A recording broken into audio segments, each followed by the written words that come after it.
Hi everyone, welcome to the January 26th edition of the TimeformUS Forecast. I'm David Aragona here with my usual co-host Craig Milkowski, and big weekend looming for the wintertime in racing. It is the Pegasus World Cup Saturday coming up at Gulfstream Park. 13 race card on tap. We're going to talk about the late pick 5 sequence, which is all graded stakes races, beginning with the grade 3 William L. McKnight, moving through the Fred Hooper, and then those 3 races with the Pegasus moniker, the World Cup Filly and Mare Turf, the World Cup Turf, and of course the big one, the Pegasus World Cup, which culminates that Gulfstream card on Saturday. And Greg, we've already done a couple videos on a few of these stakes races, and I think the theme that we were talking about runs across all 5 of these races. They may lack a little bit in star power, but they're definitely interesting races to handicap and difficult to put a pick 5 sequence together.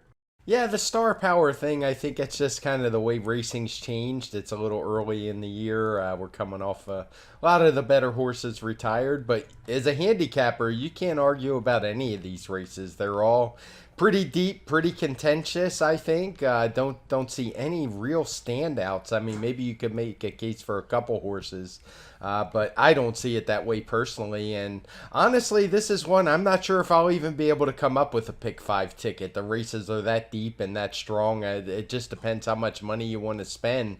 But I will certainly be betting all these races vertically at the very least. Yeah, I actually have DRF Ticket Maker open right now. As we talk about this, I'm going to punch some numbers in to make sure whatever I'm proposing doesn't get too bloated, because that definitely could be a possibility with all of the contenders that I think have a real shot in these races. So let's dive into the handicapping, Craig. We're going to begin with that 9th race that kicks off the pick 5 sequence. It is the McKnight going 1.5 miles on the turf course down at Gulfstream, and we've got a fully subscribed field of 12 runners, actually one stuck on the also eligible list, and this is one of the more wide open races in the sequence. I think you can make a case for a lot of horses, and looking at the morning line here for the first time, and it does seem like the line maker has pegged Channel Maker as the slight favorite. He is one of 2 9-year-olds in this field that seems to have a big shot, and definitely the old timers are the focal point of this race. Yeah, a couple old timers and Channel Maker and Red Knight. Some others. We have the 1-2 finishers from this last race last year, and Aban and Temple. Just horses we get to know over and over again, because on the turf they just tend to stick around a lot longer. So I've really grown to love this turf division, even if it hasn't been the strongest division. And you can kind of see that with a horse like Channel Maker, who I know we pointed out on our preview video. He is the American male that's actually finished the closest to the winner in 3 straight Breeders' Cup turf. So, while not the strongest division, I think it's a betting win. And I think he's a good horse to start with in here. Not just because he's the morning line favorite, but also because I'm not sure how the pace situation shapes up in this race. It's a race where it's kind of murky. The pace projector has Channel Maker shown pretty far back in 5th. I'm not sure if that's really how it's going to play out. These 1.5 mile races are tricky, and I think he's got a shot in here. He's a horse who I do think definitely needs the lead. He doesn't seem to run well when he doesn't make it. So I'll turn it to you, because I've gotten a little long-winded here. But what do you think of Channel Maker's chances and how the pace is going to set up? He's definitely a horse that when he comes back, like to begin his season, sometimes he's a little bit rusty. That wasn't the case last year. He actually came off the layoff and won the Elkhorn, and came back 2 starts later to pick up that confidence-building victory at Belmont over the summer. And kind of contrary to some of his prior seasons, he didn't really seem to take that step forward in the second half of the year. His Breeders' Cup turf, as you said, it was okay. He beat the American males that were in there, though I don't think that was the most stellar group in the world. The Europeans really dominated that race, and I do think Channel Maker probably has to step forward a little bit to beat this field, because I do think he's facing some legitimate rivals here. I agree with your take on the pace situation. I'm not going to be surprised when he's ridden to make the lead here, because it does feel like he needs to at least be in the hunt to have a chance. He is the kind of horse that will fight for it when he's able to stick his nose in front, but can get a little discouraged when he winds up too far back in his races. So I think he's definitely a contender. I'm not sure that I'd want to take any kind of short price on him, though. And the other 9-year-old in here, Red Knight, I think comes in with credentials that are just as strong. I'm not going to hold his Breeders' Cup Turf performance against him, because if you go back and watch that race, he just got a trip that gave him absolutely no chance. He was towards the back early and just made this, like, 6 to 7 furlong long advance while going 4 wide around a couple of turns. That kind of trip was just never going to be successful, and he unsurprisingly had little left at the late stages of that race, but he's got plenty of prior form that would make him a contender here. He's the kind of horse that has thrown in some clunkers in the past, but always seems to come back to form after a couple starts, so he's not one that I would want to leave off my tickets. I agree. He would be on my ticket if I do play this sequence. He's a horse who I've tried to write off a few times, and he always seems to bounce back. And as you noted, that last race in the Breeders' Cup Turf, if you just look at the running line, it looks like one of those clunkers. But I don't really think that's the case. It was a just really tough trip that he had no chance. Not that he could have won anyway, but he certainly could have finished a lot better. I do have concerns about him, though, with the post position and with his running style on this Gulfstream Park turf course. It's often tough to come from far back. He's going to need some pace, and as I said, that situation's a little murky. So I'm leaning to a different horse, a horse that has some pretty good tactical speed, and that's a horse that won this race last year in a bond. He kind of disappeared after having that good run at Gulfstream last year. I think he won 2 out of 4, had a good second in the Pan American behind Gufo. And then he tailed off when he headed to New York, disappeared in June. We didn't see him after that, so I assume something went wrong. But I actually didn't mind his comeback race, despite finishing 7th as a 9-5 choice in that allowance race. It was at a distance much too short for him.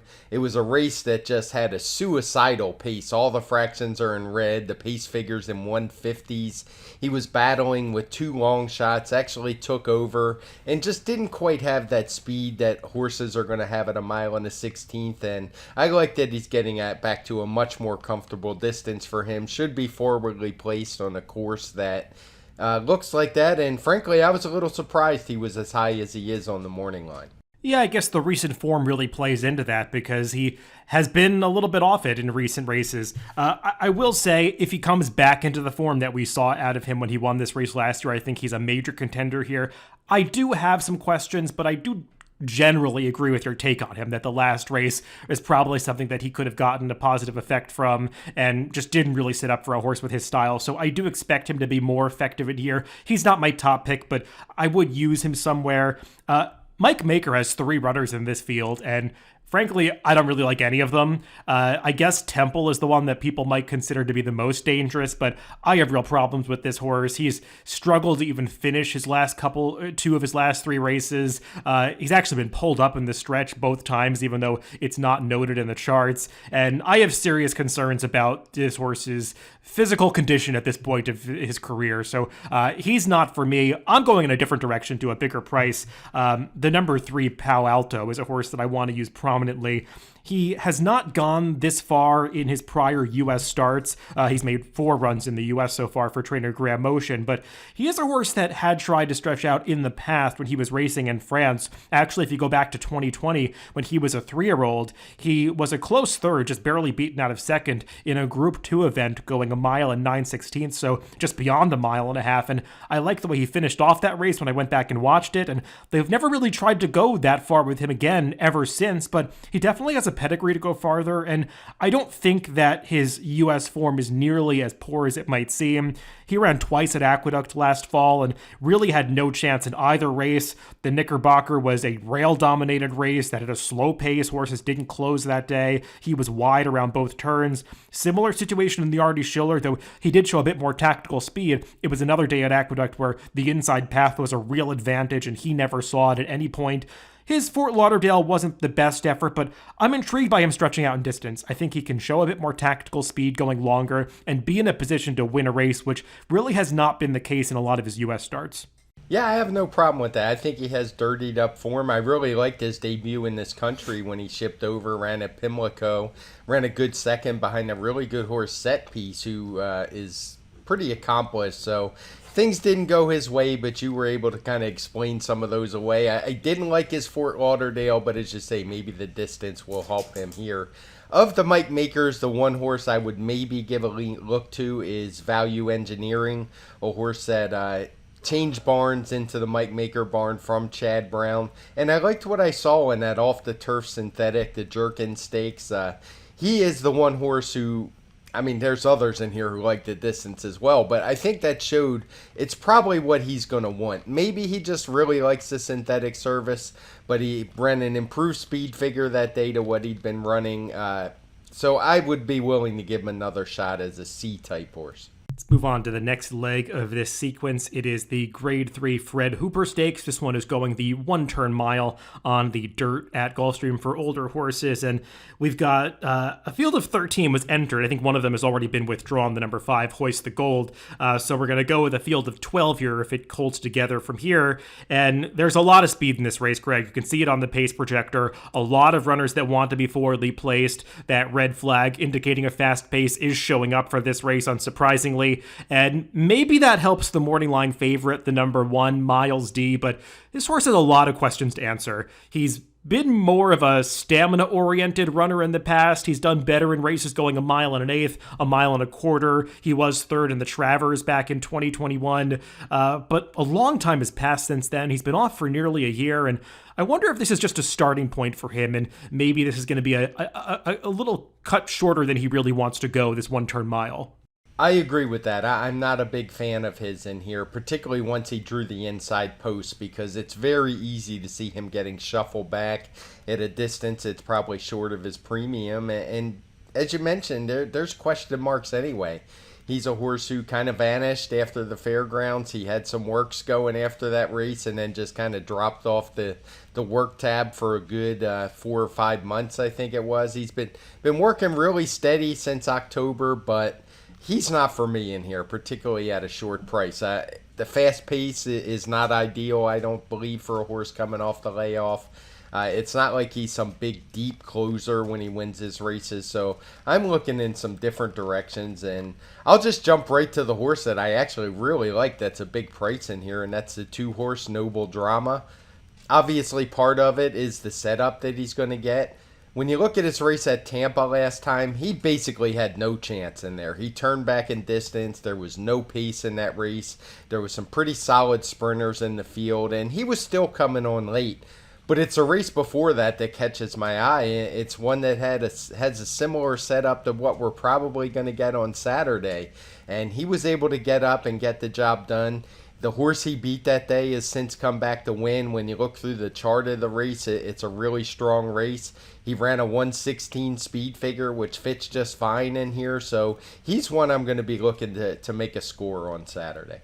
Yeah, I definitely hear where you're coming from with Noble Drama. He's definitely a horse I gave a long look here, and he's one that I'll be using. He's not my top pick, but at the expected price, I think he's one that you do want to have on your tickets because he just fits the race shape so well, and you saw how dangerous he can be in a fast-paced one-turn mile back at Gulfstream when he made that big run from off the pace to get there. Obviously, he's facing a better field here, and his surrounding form after and before that one-turn mile went back, it's not the greatest. He's getting up there in age. He's now 8 years old, so maybe he's lost a step, but races like this, when they really sit up for a horse like this, they sometimes have a way of waking him up, so I would use Noble Drama somewhere. Craig, a horse that I think is very dangerous in this race and probably won't be favored, though he'll be a shorter price than the horse that you highlighted, is the number 9 Endorsed. I just think he makes a whole lot of sense. He was good last time when he won that optional claiming race at Gulfstream, going the 7 furlong distance. I like the way that he persevered to get up that day, even though that might be a little bit shorter than he really wants to go. He's never won going the mile distance, but it definitely is in his wheelhouse because he's been successful going both shorter and longer than this. And And while he's a horse that his form overall might look a little bit inconsistent, he came back to Form 2 back when he finished behind the improving Nakatomi at Keeneland. And if you go back to this time last year, he was running races that would make him very competitive in here. He was actually 4th in the Pegasus World Cup last year, so he definitely has the class to win a race like this. And I don't think this came up as the toughest Group 3 in the world, especially if we don't expect Miles D to really find the ideal situation here. This is the kind of race that Endorsed can win. Yeah, and it's interesting. I was really torn on Endorsed because, I mean, his overall record, it doesn't look all that bad when you look. He's won 5 races out of 32. He has a lot more seconds and thirds, which is usually kind of a question mark for me. And what made it even worse is when you go back and look, he won 4 of his first 8 races, which means he's only won 1 of his last 24. But that one was his last race, so that's where the kind of conundrum came in for me. I did like what I saw that day, but I'm going to tend to lean against him just because he's a horse that just doesn't seem to win very many. I don't think that field was very strong last time. And I don't particularly think that field was strong at Keeneland when he was second to Nakatomi. I can see why some might like him, but as the expected second choice, I'm probably going to look at some others in here. So since I said, we should also mention that he isn't also eligible in the Pegasus. I don't have any reason to believe he's going to draw in, so he would probably run here. But, just a note to make. A horse who's kind of interesting to me is the 6-horse Black Belt. He's one of those who he was actually claimed really cheaply for $16,000 for running in a Grade 3, but he's reeled off 3 consecutive wins in a row. He's one who doesn't have to have the lead. He's improved his speed figures every time out. But he's another, the more I looked at him, the more I just couldn't quite get there with him. I'm curious how you think about him. But it just seems like he's had kind of easy trips against much weaker fields. And I think this jump up might be a little too much. And he is actually the co-third choice on the morning line. Yeah, I'll just say we passed the point, I believe, where horses had to declare which race they're running in, and that's why Hoist the Gold is listed as a scratch here. I think they're trying to get into the Pegasus. It's the opposite with Endorsed. He's already scratched out of the Pegasus World Cup, so he'll be running in the Fred Hooper on Saturday. As for Black Belt, I kind of agree. I don't totally trust the improved form. I mean, it's really come out of nowhere. I mean, this horse was claimed for $16,000 back in July, and he's just turned into a completely different animal for trainer Peter Walder. I mean, it's not like he wasn't with a good barn before. Mark Casse had him, so I don't know exactly what changed, but he's definitely putting forth performances that he wasn't capable of before. I agree, he got a great trip last time. His main rival, Expressman, kind of botched the start that day, so I think the margin of victory is a little bit exaggerated, and he feels like one that could take money here. I wouldn't be surprised if he goes off the second choice, just with Irad Ortiz coming off that big last race at the distance, and I was a little bit against Black Belt. Craig, a horse that I found myself gravitating towards in this race that I think I have never been a fan of, because we've talked about him a lot on this podcast. I know there's been some hype around this horse, and I've just never bought into it. But I think the number 12 Prevalence might be getting back into the kind of spot where he can be effective here, because he's a horse that has struggled with losing contact with fields in his races, dealing with kickback, especially when he draws towards the inside or in the middle of the pack. He tends to get shuffled out, and he doesn't run that well in those situations. I like that he's drawn an outside post position here because he can work his way into the race without having to deal with all of that torrent of kickback coming back in his face that is often a problem at Gulfstream. And his last couple of races, I don't think they're quite as bad as they look, especially last time in the Mr. Prospector. They really went fast on the front end, and he just never had a chance of keeping up with that pace that day, especially kind of getting pushed down towards the inside where he wound up trying to come up the rail. That just wasn't the right trip for this horse. I think he's going to work out a better journey here. I know there's a lot of speed signed on again, but he can stay outside of those horses, move into the race at his own pace, and he definitely has the ability somewhere in there to be competitive at this level. I mean, I've never thought he was a grade 1 horse, which is kind of why I've always taken a negative view of him. I think people have thought he was better than he was, but if he runs back to his race where he won at Gulfstream last year or in the Commonwealth, he's a major player in here, and I do think he's going to get dismissed at a bit of a price. Yeah, I have no problem with him for the reasons you mentioned. I like the outside post. I think there's a chance he could get the first jump on the closers. It's not like he's a front runner. He's never really been a horse to go to the front. So sitting that outside trip, if he can find some of his old form, no issues with him. He's certainly going to be a nice price, and I would love to get him in an exacta with Noble Drama. Yeah, races like this, there are so many ways to go. I think, especially in a sequence such as this, you have to narrow it down somewhere. And I'm going to resist the temptation to spread too much in this race. I'm going to stick with the horses that I have a feeling on, the ones that I like, and kind of go in that direction because they do figure to be prices. And I mean, you just have to let some horses beat you if they do well, and you were not too keen on them. Like Safi Joseph has 4 runners in this race, and frankly, I don't like any of them that much, and some of them could take money, especially for a dangerous barn like that, but I think you do have to make some decisions in this sequence. Yes, Safi Joseph, he is pretty prominent in all of these races, I believe, after the McKnight.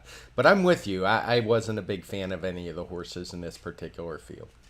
Let's move on to the 11th race on this card. It is the Pegasus World Cup Filly and Mare Turf Invitational. That's a mouthful. This one is going a mile and a 16th Grade 3 event on the turf course for the fillies and mares. And we do already have some scratches out of this race. I think originally it was a field of 11. The 5, 10, and 11 have all scratched out, which does take some speed out of this race, Craig, and I guess that's going to help the number 2, Delika, a little bit, though I wouldn't say it's a guarantee even at this point that she's going to make the lead, because there is a horse drawn to her inside, the number 1, Artie's Princess, who can go forward if the connections want to. I have some doubts about whether they will, especially with the rider that's on her, but Delika does seem like she's turned into the kind of horse that if she doesn't make the front end, she probably isn't going to put forth her best effort.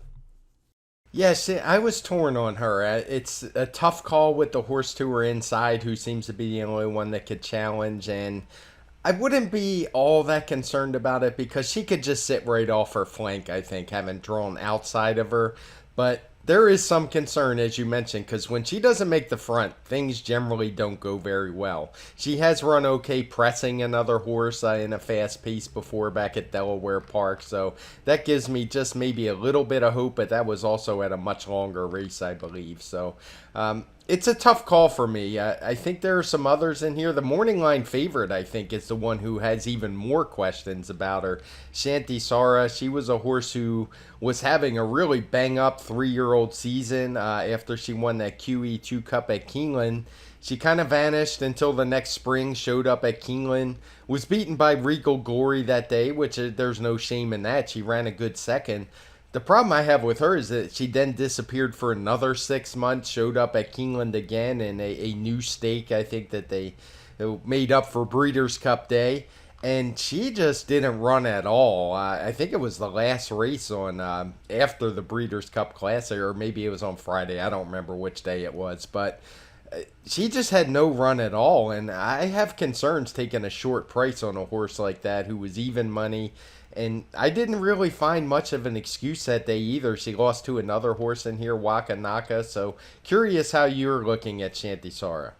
Yeah, I'm against Delika, and I'm against Shantasara. I don't want either of the favorites in this race. Delika, she's run some big races over the past year, but they're all in Kentucky. Most of them were over that Churchill Downs turf course. I don't trust her improved form, and I know she's making her last start here. There's a little bit of a sentimentality to it. She's going to try to go out a winner before she proceeds on to her broodmare career, but at a short price, I've got to let her beat me. I just am not sure the trip is going to work out, and I don't know if Gulfstream is going to be the right turf course for her.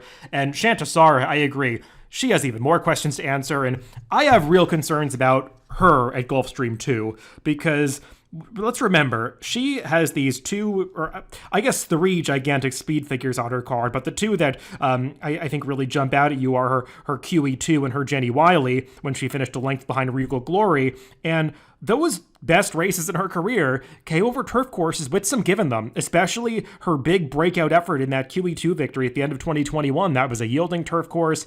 I'm not as convinced that she is as effective over a firm turf course, and at Gulfstream, you tend to get these firm, hard turf courses when there are a few days without rain, which is likely to be the case on Saturday, and I'm I'm just concerned that Shantasara is going to be at home over that kind of going. And also, I question her current form. I mean, she was off for so long. She came back from the layoff for a trainer that tends to get his horses to do well off long layoffs, and she was disappointing last time. So I'm happy to let her beat me. And actually, as I go through this race, Craig, while I'm not the biggest fan of the Southern California turf division, I do feel like Queen Goddess might be pretty good. I mean, she came off the layoff last time in that Robert J. Frankel, and I know the pace held together, but she was such a dominant winner of that race. I mean, she looked like she was going to win easily every step of the way en route to that 2.5 length win.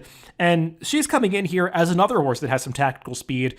I don't think she's going to be that far off Dalika early, and I wouldn't even be surprised if Luis Saez decides to get aggressive like they were last time and try to make the front with her. I think she's really dangerous in here, and in a lot of ways, I view her as the most likely winner. Yeah, she's actually my top pick in here, and you took a lot of the words right out of my mouth. You know I'm not the biggest fan of the Southern California turf circuit, but I actually think this one is pretty good for Mike McCarthy. The speed figures show it. She ran a 120 winning last time, and it's not like that 120 came out of nowhere. She ran a very similar figure in the Santa Ana. She even ran a pretty good one on the dirt when she ran a 118 in the American Oaks. And she has come from off of it a little bit, so I don't even have a problem with her if, say, she were to sit in third behind a couple dueling leaders, the 1 and the 2 who we talked about. So I very much think she is a very strong contender and very likely could slip through the price window and drift down a little or drift up a little bit off of that morning line, because I think the top 2 are probably going to take even more money than the morning line suggests. And I'll just mention a couple of other horses that I want to use because I said I'm against the favorites. I'm not going to quite single Queen Goddess. I do want to use some others in here. One of those is Wakanaka, who I think just makes a lot of sense, Craig. She's going to need a little bit of pace to close into, as is always the case with her. But she closed well into a moderate pace last time at Keeneland. That was a really nice effort when she finished well ahead of both Dalika and Shantasara in that Fall Harvest Stakes. And she was just in some tough spots last year, but I thought she generally ran well when she was appropriately placed. And I think she's in the right kind of race here. And the other horse that I want to use is the number 7, Lady Rockstar. I know she's coming off a loss in what some might consider to be a weaker race than this, the Sewanee River, but she didn't get the best trip that day. She was wide around both turns without cover. I thought she actually ran pretty well to be second, and she's one that had shown some talent for Brendan Walsh last year, and I think she could take a step forward here because I'm not convinced that this is as tough a race as it might seem at first glance. Right, there's no Regal Glory in here, who I think won this race last year, if memory serves. Lady Rockstar would definitely be my second pick in here. I like that she did it over the course. I think you were even being kind when you said it wasn't a great trip. I think it was a really bad trip. It was one of the rare not good rides that I've read Ortiz gives on the turf. He's not on this day, and part of that was just because of the post. Maybe he could have been a little aggressive, but he just got hung outside. I don't think that she's going to have as those kind of problems in here with the speed signed onto her inside. She'll be able to find a way to get in, and I would actually make her my second pick in here. Wakanaka, no problems with her. I like her a little less than Lady Rockstar just because I wonder if she's one that's really going to like a course like Gulfstream. But we'll see. It's one where I'm with you. I'm against the 2 favorites. Let's move on to the penultimate race in this sequence, the first of 2 Grade 1s on this card, the Pegasus World Cup Turf. This one going the 1.125 distance for the older males on the turf course. And got a full field here, Craig. Again, it's a pretty wide open race, and I think we probably have to start by evaluating the horses that are coming out of the Breeders' Cup. Both these horses that we're going to talk about ran well in their respective Breeders' Cup races. Ivar, who for the 3rd consecutive year was in the Superfecta in the Breeders' Cup Mile. That's quite an achievement in and of itself, given how tough that race comes up every year. But he's coming off a really nice 4th place finish behind Modern Games in a race where, for a good portion of the stretch run, it looked like he might be second. Just got passed for the place at the very end. And also Lady Spitespear, who has elected to go here instead of the filly and Mare Turf, I guess trying for this Grade 1 score to enhance her broodmare value.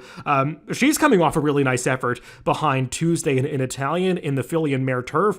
I'm not sure where that came from, her getting into the trifecta at 32-1, but off those last 2 efforts for both of these horses, they've got to be considered major players in here. You took the words out of my mouth with Lady Spitespear. I don't know where that race came from, but I don't want to say it wasn't a good effort because it's not like she clunked up for third behind a couple of good horses. She was right there fighting and was able to get very close to Tuesday. And Italian's a horse who has a very good shot to win the Eclipse Award here pretty soon. And it was good, and I like the placement here. So of the two that you mentioned, I probably prefer her. Ivar is always just a bit of an enigma for me. He always seems to run well, and he very rarely seems to win. He had that in his graded stakes debut in this country, he won the Shadwell a couple years ago now, and he's actually 0 for 8 since. He just seems like a horse who always seems to find trouble, always seems to have a trip in there, and finds ways not to quite make the winner's circle. I guess you could argue this field is weaker than the ones he's been facing, but I just have real question marks about him as a horse who just doesn't seem to win very often when he gets in these big races, and I don't think the 10 post is going to help him very much. I will say Ivar has been campaigned very ambitiously over the past 3 seasons. I mean, I'm looking at his past performances now. He's competed in Grade 1 races in 8 of his last 9 starts. And he did win the one non-Grade 1 race that he competed in last summer at Horseshoe Indy. But I mean, 3 of those 8 Grade 1s have been the Breeders' Cup. I mean, he's been in some championship level races quite often. So I don't feel like this is as tough as some of the Grade 1s that he's contested over the past couple of seasons. So I don't want to be too hard on him for not winning that often. I do think he's very much the horse to beat in here. And I'm also not that concerned about the 1.125 distance. I know that he hasn't really done it so much in his career, but I think against this level, he definitely can handle it. And if he comes forth with one of his good efforts, he's just going to be a really tough to beat in here. So he's on my tickets, though. I'm not really endorsing him as a top pick. He's just one that I wouldn't want to let beat me. And I'm a little bit more bullish on his chances than I am on Lady Spitespear. I just have trouble reconciling that last race. I think she got a great trip that day. The pace was quick, but she was sitting in the pocket, not really challenging the top 2. And just kind of was able to cut the corner at the top of the stretch when an Italian drifted wide. And to me, she was never beating those top 2.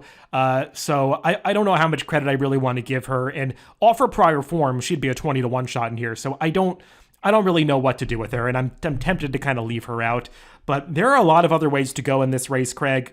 I will say, before I saw the post position draw, I was all ready to strongly endorse City Man in this race because I really do think he's coming in great form. And while I haven't gotten that ambitious with him yet, trying these Grade 1 races, I do feel like he's taken a step forward over the past half a year or so. I loved his Forbidden Apple performance at Saratoga, and that began a streak where he won 4 of his last 5 races. I know a couple came against weaker company, but he got a great trip last time in that Fort Lauderdale, but I always thought he was traveling like a winner of that race. I mean, the way he burst through once he found a seam at the top of the stretch was really impressive. I just think you have to be a little bit concerned about a potential wide trip from this outside draw. I was in the same boat as you. I was really hoping he was going to draw an inside post position because he just has the perfect tactical speed for that. Joel Rosario is going to have to work out a trip, and I hope it's not one of those races where he just decides to tuck back and drop back far and get to the rail, because I don't think that's going to work out very well. I say I hope not because I'm a fan of this horse, but I tend to agree with you. I'm not sure what to do with him. I don't think at a short price that he's likely going to be that I want him from that far outside post position, even more than Ivar, because Ivar has that different running style, whereas City Man likes to be a bit more close up and could find himself hung wide going into that turn. I mean, Joel Rosario can work some magic with these horses. I mean, he broke from post 9 in that Forbidden Apple over the summer at Saratoga, and he definitely got him over to the rail. I mean, I've seen Joel do some amazing things from outside post positions, but he's going to have to get pretty creative to work out the right trip for City Man, though I do really think in the form that he's in, you have to use him anyway, because he is just coming into this race, I think, off maybe the best last performance of anybody in here not coming out of the Breeders' Cup. A horse that may work out the right trip in here, Craig, is the number 3, Atone, because as I go through this field, there really isn't that much front-running speed signed on. For a 12-horse bunch, I don't think there are that many that are going to be coming out of the gate saying to themselves, I've got to get to the lead. And I know Irad Ortiz isn't the sort of rider that is always looking to go to the front, but from this inside draw, you have to imagine the instructions are going to be to try to get out and slow down the pace a little bit, because he's been effective using that style in the past, and on his best day, he's another horse that's proven to be almost at this level. I like Atone a lot in here. I would even go so far to say as he will probably be my top pick. He would be a key for me playing vertical plays. And it comes down to what you said. When you look at this pace projector, he's shown on a clear lead. The first thing I always do with the pace projector is look at the horses in behind a horse like that. And when I see a horse like One More Bid, who's 20-1, not particularly a front runner, as I scroll through his PPs while we're talking, he's basically never been on the front in his life. And then Lady Spitespear is right to the outside there. Has been on the lead just a couple of times in really slow paces, isn't a front runner either. I can envision a scenario where Atone is on the front end all by himself, setting the pace, not particularly fast on a course that favors speed. So I really like him in here. I want to mention a couple more horses. The number 4, Hurricane Dream, going out for Graham Motion for the first time. Maybe they've waited a little bit too long to ship this horse to the U.S. because he might have been in better form at earlier points in his career. I know he came onto the scene as a 3-year-old after he was, I think, undefeated after his first 3 starts. But, I mean, I think that he's a horse that is just never going to be competitive against Group 1 competition in Europe. And these types that are Grade 2, Grade 3 specialists, their form can translate pretty well when they come over to the United States. And Graham Motion, I know it doesn't show recently in the PPs and DRF, but he has good numbers overall with these first-time North American shippers, and Hurricane Dream is a horse that has plenty of time form ratings that make him competitive here. I think the 1.125 distance works for him, and having watched a couple of his races overseas, I think he's got a style that's going to fit this race pretty well, and Frankie Dettori, I think it's interesting that he's riding him here because he actually has some experience. He was on him 2 back in Germany, so he's definitely one that I want to use. I don't know if he's going to be 15-1 or not, but he's on my tickets. And another horse that could be a price in this race that I want to include is Christophe Clement's other runner, the number 9 Decorated Invader. Kind of like prevalence in the race 2 prior that we just talked about. I've never been a fan of this horse, but I can't deny that since he's launched this comeback recently, he's definitely taken a step forward, and he probably got almost as good a trip as Cityman last time. I mean, he wasn't riding the rail the entire way, but he was up close to that pace and just didn't finish as well. But he's a horse that could work out a better trip than that rival, and he's just kind of on this upward trajectory recently, and it feels like, unlike early in his career, he's actually going to be a price in this race. So he's definitely one that I want to include on my tickets. Yeah, I like both of those. If I was playing a pick 5, I would definitely squeeze them on. I like what you said about Decorated Invader. He was a horse who had that early reputation as a superstar. I never really got it. He wasn't running very fast races. And then he just kept running the speed figures over and over. I think last time he finally took a jump running that good second, the City Man. It was a career best speed figure, so maybe he is moving in the right direction. He was actually 21-1 last time. It was probably the first time ever that he was a price, and he ran his best race, and I wouldn't be surprised if he ran another one. I'm with you on Hurricane Dream. The Europeans are always dangerous, particularly when they have connections like this, so no problem with that one. The only other horse I want to mention that I want no parts of and is only 8-1 on the morning line is Wit. Actually, there's 2 8-1s, and I don't want any part of either one of them. The other is Speaking Scout. I just don't see how either one of those horses are competitive in here, and I'd be surprised if either one was single digits. Yeah, I'll also say about Decorated Invader, I was talking about Palo Alto getting the wrong trip in the R.D. Schiller at Aqueduct when I like him in the McKnight. Decorated Invader, same thing for the race 2 back in the R.D. Schiller on the wrong part of the track and actually trying to make up even more ground than that rival. So just another reason to give him a look at a big price. Let's move on to the final leg of this sequence, the feature race on Saturday, the Grade 1 Pegasus World Cup Invitational going the 1.125 distance. $3 million is the purse these days, and it's attracted a full field of 12 runners. Like we've been saying, there aren't any gun runners or arrogates in the field this year, but that's created a far more interesting handicapping race. And, Craig, we did a video preview of this, I think we recorded it yesterday, and I was just rewatching it earlier, and I didn't realize it went on for over 20 minutes, but it's that kind of race. You can talk about almost every horse in here and find something interesting to say about him. And I guess you do have to start with the morning line favorite, the number 10 Cyberknife. I know he's one that you're looking to go a little bit against in here. It is, and it's nothing against Cyberknife. He's a very good horse. As a fan, I don't particularly want him to win this race because we know he's heading off to the breeding shed, but that has nothing to do with the wagering in here. I just think this post position is going to be very tough for him. It's hard to win from the outside going 1.125 miles, and particularly for a horse like him who is kind of a tactical speed horse. He's not really a deep closer, and there is a pretty decent amount of speed to his inside. I don't think it's a ton of speed. We have this labeled as a fast pace on the TimeformUS pace projector, but I think that's more to the field size and just the depth than it is that we have a bunch of really true front runners in here. But I think he's going to have to work out a trip. He might get shuffled back a little bit, and I would look for some others with more value. I don't want 5-2 on him. We know these horses coming out of the Breeders' Cup are always going to take a little more money than they probably should, and while he's good, it's not like he's a win machine either. He's lost to some good horses, but there's some pretty good horses in here too.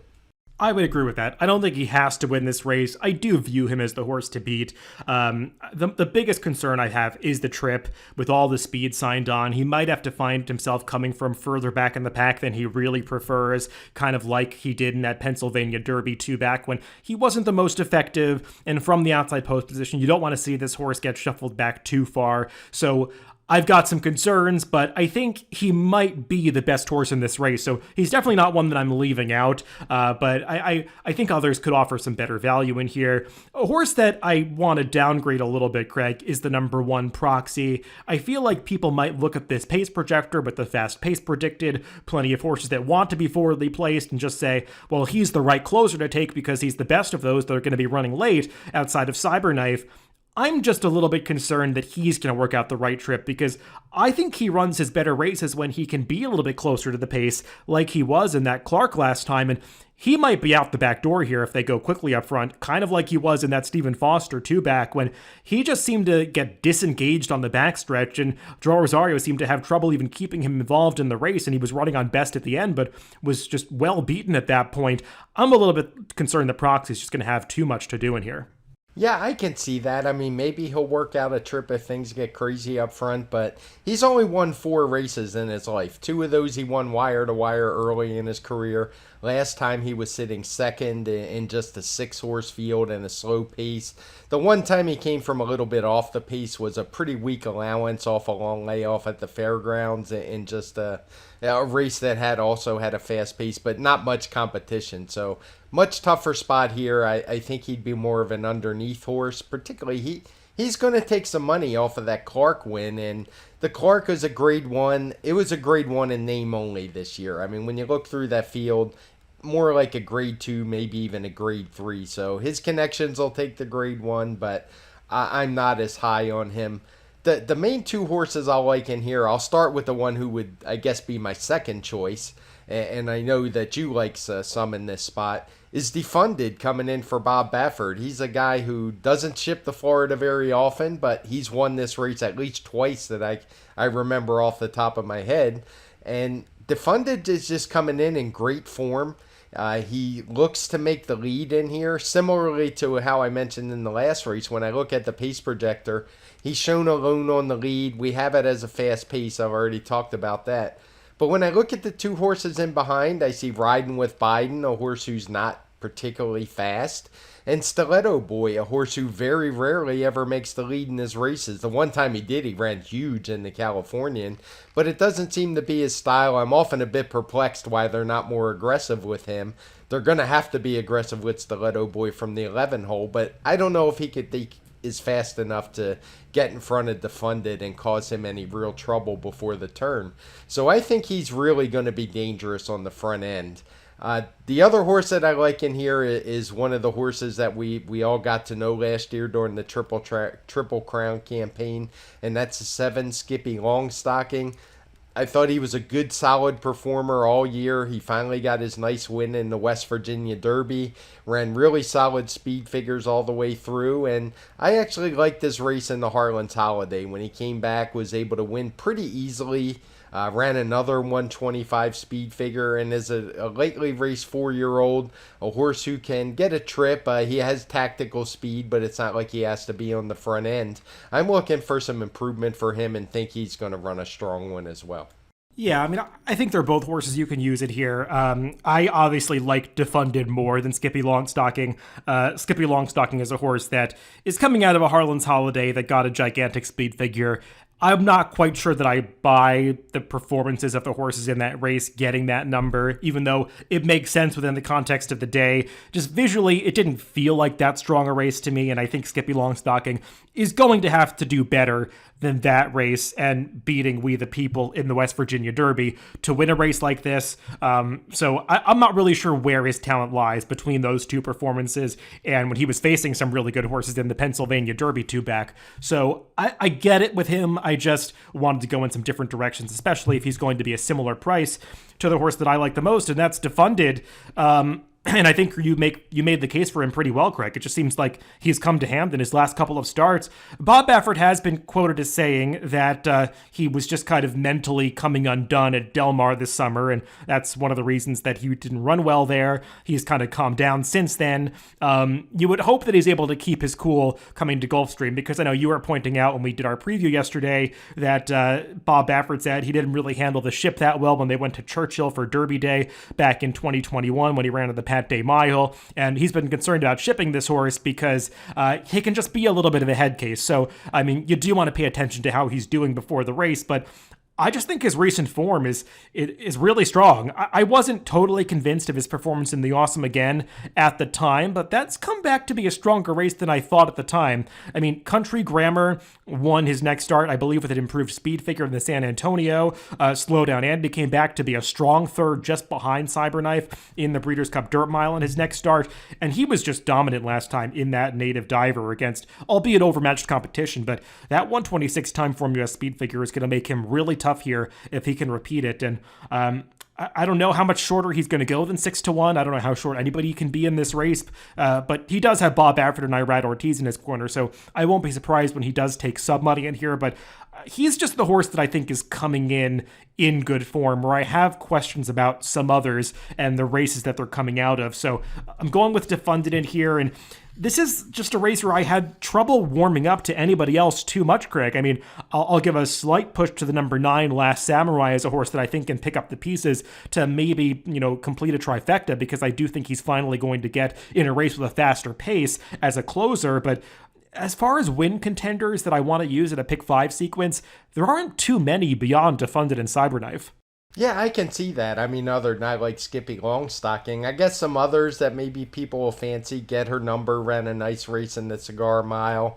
I wonder about the quality of that Cigar Mile. I also wonder if he wants any parts of going a mile and an eighth. It seems unlikely to me. Simplification is a horse who I liked in the Breeders' Cup Dirt Mile. Didn't really run a step. I guess he ran okay in the Harlan's Holiday, but we talked about it on our preview. I don't like how he wasn't able to get up for second against Pioneer Medina while no threat. So at the very least, I don't see how he would turn the tables on Skippy Longstocking. I want to talk a little bit about White Abarrio, just because I know you mentioned on our preview how he's a perfect 4-for-4 at Gulfstream Park. I'm not sure if that's he loves the track sort of thing more than it's just was circumstances at the time. He's a horse who does run some good races. He came out of the Cigar Mile. I prefer him to Get Her Number in here. He was one who kind of tracked the slow pace. But he's just not for me in here. I'm not a fan. If he beats me, then maybe I'll come around to he just loves Gulfstream Park. But in this case, I just think it was the fields he was facing.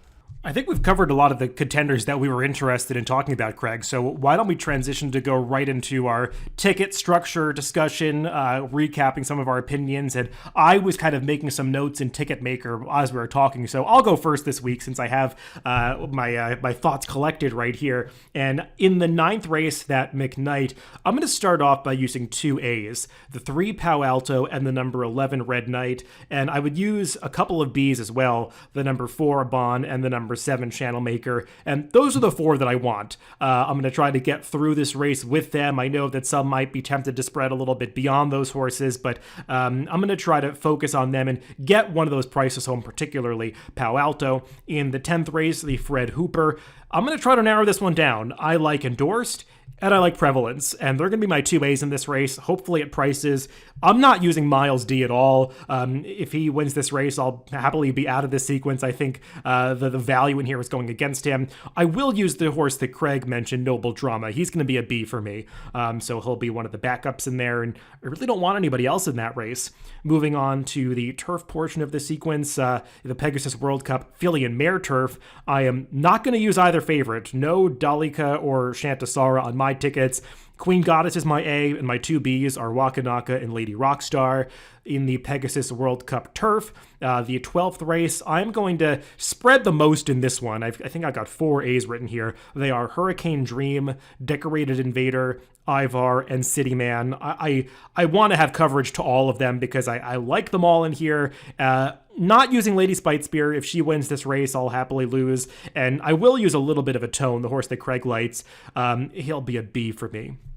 And then I'll close things out with the Pegasus World Cup. I've just got 2 A's. They're Defunded and they're Cyberknife. I really think that they are the 2 most likely winners in here. I know that I'm taking 2 of the shorter prices, but I do feel like this is a race where a lot of people might be spreading, and I've kind of gotten some favorites earlier in the sequence, so I just want to go with the horses that I think have the best chance to close this out, and to me, they are Defunded and Cyberknife. I'll use Skippy Longstocking as a distant backup. The same thing for Last Samurai, who I just have a crazy price opinion on, but they're C's for me. I'm going to try to go pretty thinly in the last leg of this sequence. Yeah, and as I mentioned, I'm not sure if I'll play this ticket, but I'll just list how I like the horses, and I may. I'm not saying I won't. Just depends how much I can narrow it down when I actually get in the ticket maker. I like a Bon in the McKnight. I think he's going to go back to his form last year. I think he's dirtied up a little bit, particularly with that comeback where he finished only 7th. I think it was a lot better than he looked, but I would also use a horse like Red Knight, who I just think he keeps coming back when I want to write him off. And I would use your horse Palo Alto more as like a B or maybe even C, depending how I'm able to structure things. In the Hooper, I'm with you. I'm not using Miles D. I'm going to use Noble Drama, Endorsed, and Prevalence, and hope I get through it. If I don't, so be it. But I'm not interested in many other horses in there. In race 11, the Pegasus filly and Mare Turf, I'm with you on the 2 favorites. I don't like them in here. I don't particularly want them. I do like Queen Goddess. She would be an A for me. For backups, I would use Lady Rockstar and Wakanaka. In the Pegasus Turf, I would spread a little bit more in this race than some others. A Tone would be an A for me. City Man, I'm kind of torn. He would probably be like a B type. And then I would still use a little Lady Spitespear. I think that Breeders' Cup Turf, it's hard for me just to write it off as like it did, or filly and Mare Turf, as like it didn't happen. I thought she ran well that day. So I like the ambitious placing a little more. And I don't want to totally dismiss Ivar. He runs great speed figures every time. Don't like taking a short price on him, but I don't want to get knocked out by him if he wins. And then in the last race, the Pegasus, I'm just going to go too deep in here with Skippy Longstocking and Defunded. I'm not going to use Cyberknife. I think he'll probably wind up being too short. And just looking if I'm able to come up with a ticket, I want to get paid if I'm right. We agree in a lot of spots, a few differences throughout, such as some different horses we'll be using in a few races, but I think we generally have the same strategy and trying to beat some favorites in a sequence like this. And I think if you're trying to get through it, you have to make some decisions and leave out some horses. And, it's not the kind of sequence where you want to include a favorite just because it's the favorite to try to survive. You have to take a stand somewhere. And even the ticket that I outlined that, was narrowing it down as much as I could, it's coming up as $162 in Ticketmaker. So it's definitely the sort of pick five where you might have to invest a little bit, but I think if I'm right, it's going to pay certainly beyond that. So I'm looking to go 2 or 3 deep in a few of these races, but I think it's going to be worth it in the long run. So that's a look at this late pick five sequence on Pegasus World Cup Saturday. Craig, I'm looking forward to these races. I think we're going to get a lot of questions answered, and I'll be interested to see if anybody's able to step forward in the big one, that Pegasus World Cup. I mean, we mentioned Cyberknife's going to be off to the breeding ship, but a lot of the others that he's facing off with will not be. They'll be embarking on their full 2023 campaigns, and it'll be interesting to see who's able to step forward here. Yeah, I can't remember an older horse division that's like this one. I mean, there's just hardly anyone left from last year that had a big reputation. So it's kind of the kickoff to see maybe who's going to take the early reins. It may not mean much as we go forward, but it'll be fun. And I'll be watching and betting all of these races because I just think they're all good betting contests. I'm sure we're going to talk about all of them on the Pacecast. There's also a big Derby prep at Oaklawn this week in the Southwest, which we haven't talked about, but I'm sure we'll talk about that plenty on Tuesday. And just a lot of good racing. I think we've reached the point in the calendar where there aren't going to be very many slow weeks leading all the way up to the first Saturday in May. Definitely agree with that. We've got the Derby preps coming up in quick succession after this, so we'll be talking about that much more after this weekend. But as Craig said, we'll be recapping all of these races on the Pacecast, and we record that next Tuesday. Everybody, thanks for listening. Remember that you can always catch these podcasts on DRF.com, Spotify, Apple Podcasts, and YouTube. Wherever you get your podcasts, just make sure to subscribe to the Daily Racing Form channel. Again, thanks for tuning in, and make sure to catch that TimeformUS Pacecast coming out next Tuesday.